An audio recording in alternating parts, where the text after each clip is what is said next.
এই অঞ্চলে মানুষের মধ্যে দেখা যায় যে এই ধরনের ধারণা একটু বেশি। হাঁটুর উপরে কাপড় উঠলে বলে যে অজু চলে গেছে, আসলে কি যায় না। হাঁটুর উপরে কাপড় উঠার সাথে অজু যাওয়ার সম্পর্ক, অজু যাওয়ার সম্পর্ক কিসের সাথে বলেন তো? অজু ভঙ্গের সাথে। বায়ু আসলো কিনা, পেশাব পায়খানা আসলো কিনা, ঘুমায় পড়ছেন কিনা, এগুলো অজু ভঙ্গের কারণ। বেহুশ হয়ে গেলেন কিনা, হ্যাঁ, রক্তপুষ পানি বাইরে হয়ে গড়ায় পড়ছে কিনা, এগুলো অজু ভঙ্গের কারণ। অজু ভঙ্গের কারণ যদি না পাওয়া যায় তাহলে হাঁটুর উপরে কাপড় ওঠার কারণে কি হবে না, অজু ভাঙবে।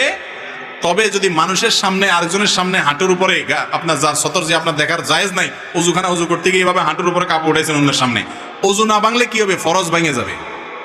ফরজ ভাঙা বুঝেন কি? সতর ঢাকা ফরজ না, সেটা ভেঙে যাবে। সেটা ভাঙলে গুনাহ হবে না, এই জন্য ওইটা বড় গুনাহ হবে। অজু ভাঙলে তেমন কোনো বিপদ হতো না, অজু ভাঙলে আবার অজু করতেন, অসুবিধা কি? কিন্তু গুনাহ হয়ে যাবে অন্যের সামনে। এই জন্য যাতে অন্যের সামনে হাঁটুর উপরে রান টান এগুলো দেখা না যায়, এই জন্য ওইটাকে ঢেকে ঢুকে রাখবেন। কিন্তু যদি কোনো কারণে উঠে যায় তাতে অজু ভাঙবে না, অজু থাকে।